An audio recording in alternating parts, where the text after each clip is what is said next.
안녕하세요. 사주갤러리 현이입니다.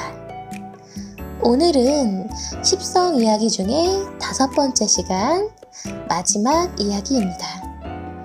편인과 정인에 대한 이야기를 할 차례인데 제가 처음 사주 공부를 시작했을 때 기억이 나요. 사주팔자를 보고 화가 몇 개고 수가 몇 개고 토는 몇 개고 이렇게 구분했던 기억이 나고요. 또 비견, 편관, 식신, 정제 이런 것들이 있는데 이건 뭐지? 하는 그런 궁금함으로 인터넷을 검색해서 찾아보고 했던 기억이 납니다. 요즘에는 만세력 어플도 너무 잘 되어 있고 또 사주 공부에 도움이 되는 여러 가지 정보가 넘쳐나는 그런 시대이기 때문에 여러분들도 조금만 더 관심을 갖고 공부를 하시다 보면 내 사주팔자에 대해서 분석하고 이해하는 시간이 오리라 생각이 듭니다. 오늘 편인과 정인에 대한 이야기고요. 편인과 정인을 합쳐서 인성이라고 해요. 인수라고도 하고요. 인성은 나를 생해주는 오행을 말하는데 내가 목일간이라면 수기운이 수생목 해주니까 이 수기운이 인성에 해당하고요. 또 화일간이라면 목생화 하니까 목기운이 인성에 해당해요. 이렇게 나를 생하는 오행 중에 음양까지 같으면 편인, 음양이 다르면 정인이 되는데 예를 들면 임수일간한테 인성은 금기운이 되고 음양까지 같은 경금이 편인, 신금은 정인이 됩니다. 인성할 때 인자는 도장을 뜻하는 도장 인자를 써요. 그렇기 때문에 여러 가지 자격을 논할 때나 문서 관련해서 도장을 찍어야 할 일이 발생할 때 이 인성을 보고요. 또 일간인 나를 생해주고 신왕하게 만들어주기 때문에 어머니의 마음과도 같다 해서 남녀공이 어머니로 해석이 되어지기도 합니다. 선생님들에 따라서 편인은 계모고 정인은 생모다 이렇게 표현을 하기도 하는데요. 그만큼 편인이 정인에 비해서 조금 더 외롭고 무정한 부분이 있어서 나오는 말이 아닌가 싶습니다. 정인은 생모라고 할 만큼 길신으로 분류가 되고요. 편인은 계모라고 불릴 만큼 흉신으로 분류가 되죠. 그럼에도 정인이든 편인이든 어쨌든 모두 일간을 생해주고요. 또 주로 정신적인 생각하는 영역, 그리고 받아들이고 연구하고 준비하는 자세, 학습하고 개발하는 것, 인덕이나 인기, 문서와 도장과 같은 자격, 권리와 의무, 어머니, 힐링, 휴식 여러 가지로 해석할 수 있습니다. 먼저 정인에 대한 이야기를 해보면 정인은 다정다감하고 친근한 인상 또는 귀염상을 갖게 하는 성분입니다. 정인이 사주에 있다면 대인관계의 폭이 넓고 타인의 마음을 잘 읽어내는 그런 능력이 있어요. 그래서 사람을 가리지 않고 한번 마음을 주게 되면 진심으로 대하고요. 사물에 대한 직관력이나 이해가 빨라서 사람 또한 있는 그대로 믿고 보는 성향이 있습니다. 격으로 보는 정인격의 가치관은 자기 개발을 소홀히 하지 않고 꾸준히 정신과 지식을 개발하기 위해서 노력하기 때문에 항상 연구하는 자세를 갖추고 있고요. 사회적인 교류와 자기 투자를 통해서 자신의 가치를 높여나가는 것이 정인격의 가치관입니다. 대개 노동이나 기술, 지위보다는 지적 능력을 발휘하는 것에 눈높이가 맞춰져 있기 때문에 주로 행정이나 연구, 또 교육과 문화, 예술 분야, 또 정책이나 컨텐츠를 만드는 일에도 잘 맞습니다. 하지만 약한 인성이 정제와 안 좋은 조합을 띠게 되면 각종 사기나 과한 욕심에서 오는 피해를 떠안게 되는데요. 유산을 탕진하고 직업과 가정이 파괴되는 그런 결과를 초래할 수도 있습니다. 그래서 정인격이거나 정인용신이라면 재물을 쫓기보다는 정신과 지식 개발을 위한 가치관을 갖는 것이 가장 바람직하다고 볼 수 있겠네요. 또 정인은 정관으로부터 상생을 받습니다. 여성에게 있어서 정관은 나의 배우자가 되는데요. 여성 사주에 관인 상생이 잘 된다는 것은 배우자로부터 사랑받는 것을 뜻해요. 받을 권리를 뜻하기도 하고요. 또 남성에게 관은 자식이 되잖아요. 관인 상생이 잘 되어 있는 남성의 노후는 자식에게 효도받는 안정된 노후를 보낸다고 해석할 수 있겠습니다. 만약에 정인이 있는데 상관이 있어서 상관 폐인이 된다면 상관의 현장 능력과 정인의 국가 또는 민간에서 주는 일정한 자격을 득하게 되고 허가권을 득하게 되니까 현장 발휘에 뛰어난 능력과 소질을 겸비하게 되고 대체로 교육 분야에서 가르치는 일을 하는 선생님들이 아주 많아요. 이번에는 편인에 대해서 이야기를 해볼게요. 편인은 정인과는 약간 달라요.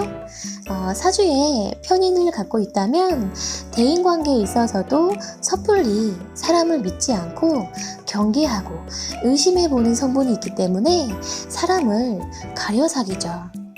매사에 긴장감을 갖고 사는 분들이 많아서 예민하고 또 걱정도 많고 긍정적인 사고방식보다는 부정적인 사고방식을 갖는 경향이 있어요.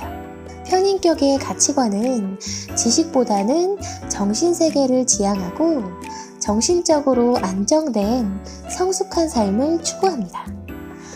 그래서 편인격 하면 저처럼 이런 사주 명리학이라든지 종교, 철학, 전통, 복지, 상담 이런 분야에서 많이 볼 수 있어요. 저도 편인격이고요. 정인격이 보통 국어, 영어, 수학 같은 이런 순수 학문을 공부한다면 편인격은 주로 실생활에 바로 쓰일 수 있는 실용학문 쪽이죠. 그래서 문화 예술 분야에도 편인격들이 참 많아요. 가수나 연극 배우들 보면 연습생 시절이 참 길거나 또는 긴 무명 시절을 겪으면서 춥고 또 배고프고 누가 알아주지 않아서 외롭고 이렇게 성공하기가 참 쉽지 않은데 결국에는 현실의 벽에 부딪혀서 꿈을 포기하고 생업에 뛰어들게 되는 그런 케이스가 많죠. 그래서 늘 고독하고 또 내면의 외로움을 간직하고 있는 것이 편인격의 특징입니다. 다른 십성과의 조화를 한번 살펴볼게요. 식신격의 이 편인을 보는 것을 도식이라고 표현을 하는데요. 도식이 되면 흔히 밥그릇 엎어지는 소리가 들린다고도 하고요. 또 하던 일도 잘 안 된다. 또 건강에 이상이 생긴다. 평소 나태함과 나쁜 생활습관, 또 자기계발을 소홀히 해서 기회가 왔을 때 무능함으로 인해서 기회를 놓치게 된다고 얘기를 하는 것이 식신격의 편인 도식입니다. 또 편인격에 재성이 상극을 해서 재극인 하게 될 경우를 한번 살펴보면 편인이 갖고 있는 특수한 지식이나 신비함, 예민한 감각, 영감 같은 것들이 현재의 상극을 받으면 모두 현실화가 돼요. 그래서 아까 말한 문화예술계에 이 편인들이 많다는 것이 몽상 같은 스토리를 현실화해서 영화로 만드는 능력이나 붓끝으로 자신만의 세계를 표현해내는 화가, 또 펜끝으로 무에서 유를 창조하는 작가, 이 모두가 의욕이 없던 편인을 자극해서 목표감을 심어주고 생각을 현실로 만들 수 있는 자신감을 심어주는 재성과 편인의 조합입니다. 그렇다면 사주팔자에 인성이 없는 무인성 사주의 경우에는 어떤 현상이 나타날까요? 인성은 대표적인 사고계를 뜻해요. 생각하고 고뇌하고 하는 것이 인성인데, 이 인성이 없으니까 깊이 생각하는 힘이 조금 부족하다고 할 수 있겠죠. 또 인성이 식상을 제어해 주는데, 인성이 없으니까 식상의 제어력이 없게 되고 생각보다 말과 행동이 앞서는 사람이 되기 쉽죠. 보통 단순한 면이 있어서 복잡한 것을 싫어한다고 많이 표현을 하는데, 단점인 것 같으면서도 장점인 것 같고 꼭 그러네요. 또 인성은 인덕과도 연관성이 있는데, 무인성의 경우에는 이 인성이 아예 없으니까 인덕이 오래 유지가 되기 힘들어요. 상황에 따라서 인간관계도 냉정하게 끊어버린다거나 쉽게 정리한다거나, 그래서 스스로 인맥을 약화시키게 됩니다. 그래서 무인성인 분들은 타인을 잘 믿지 않고요. 자리부지가 강해요. 오직 나 자신만을 믿습니다. 또 인성이 없으면 관인상생이 안 되니까 이성과 소통하는 힘이 부족하겠죠.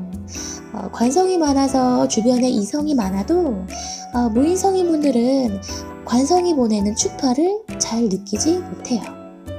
그 마음을 알아차리기가 쉽지 않은 거죠. 그래서 무인성 여성분에게 호감을 표시하려면 남성분들 그냥 어렴풋이해서는 안 되겠죠?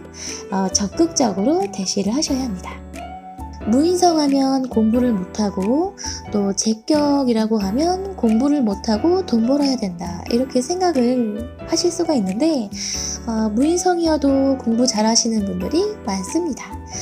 단지 공부 방법에 차이가 있을 뿐이죠. 무인성의 제격인 분들을 보면 현실계가 되게 발달이 되신 그런 분들이잖아요. 그래서 판단력이나 기억력이 좋고 습득력이 좋아요. 그래서 부동산 재테크를 하시거나 주식하시는 분들 보면 주로 인성이 많으신 분들이 주식을 하시는데, 실질적으로는 이 제격이거나 재성이 강하신 분들이 훨씬 더 잘합니다. 이번에는 인성이 3개 이상 되는 인성 다자의 경우에는 또 어떤 특징이 있을까요? 일단 가장 두드러지는 특징으로는 인성이 강하면 그 반대되는 식상의 제어가 심해지겠죠. 식상이라는 것이 행동하고 말하고 표현하는 것인데, 이러한 것들을 심하게 제어를 하니까 인성 다자이신 분들 보면 어때요? 인성 다자치고 말씀 시원시원하게 잘하시는 분을 본 적이 없는 것 같아요. 어찌 보면 생활 태도가 게을러 보이기도 하고요. 내 생각이나 내가 갖고 있는 지식들을 말로 표현하고 표출해내는 능력이 조금 떨어질 수밖에 없는 것이 인왕인 분들입니다. 인풋, 아웃풋이 조화를 이루어야 되는데, 머릿속에 많은 정보가 들어온 것에 비해서 아웃풋이 잘 되지 않는 것이죠. 그 대신 생각이 깊고 섣불리 행동하는 면이 없으니까 어떤 일을 할 때에 실수가 많이 없겠죠. 여자 인성다자이신 분들은 또 미인이 굉장히 많아요. 인성이 많으면 인기도 그만큼 많기 때문에 주변에 항상 이성이 많죠. 또 인품이 뛰어나서 인덕 또한 두텁습니다. 문제는 관성을 설하는 문제가 있을 수 있어요. 정인이든 편인이든 3개 이상 되면 모두 편인의 특성을 띠죠. 그래서 인왕 관설하게 되면 노력에 비해서 결실이 적고 명예에 손상이 간다거나 배우자로 인해서 걱정이 따를 수 있고, 실력에 비해서 부실한 직장과 인연을 하게 된다든지, 직장이나 직업과 관련해서도 근심이 있을 수 있습니다.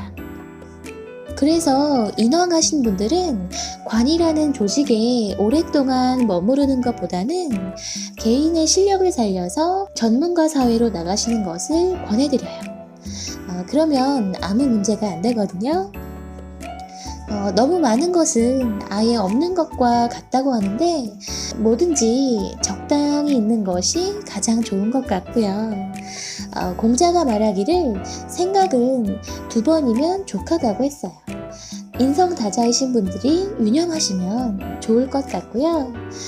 인성다자 옆에 식상다자이신 분이 계시다면 상호 보완이 되면서 서로 부족한 부분을 채워줄 수 있으니까 잘 맞는 궁합이라고 할 수 있겠습니다.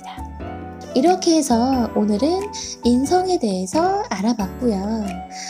오늘로써 십성 이야기는 끝이 났습니다. 이 십성을 잘 파악하고 있으면 사주가 좀 더 재밌어요. 실전에 유용하게 잘 쓸 수 있으니까요. 여러분 십성 공부 많이 하시고요. 또 구독자 500명이 되면 무료 사주 이벤트를 한 번 더 진행할 예정이니까요. 여러분 구독, 좋아요 부탁드릴게요. 저는 다음 시간에 더 재미있는 이야기로 돌아오겠습니다. 지금까지 시청해주셔서 감사하고요. 오늘 하루도 수고하셨습니다.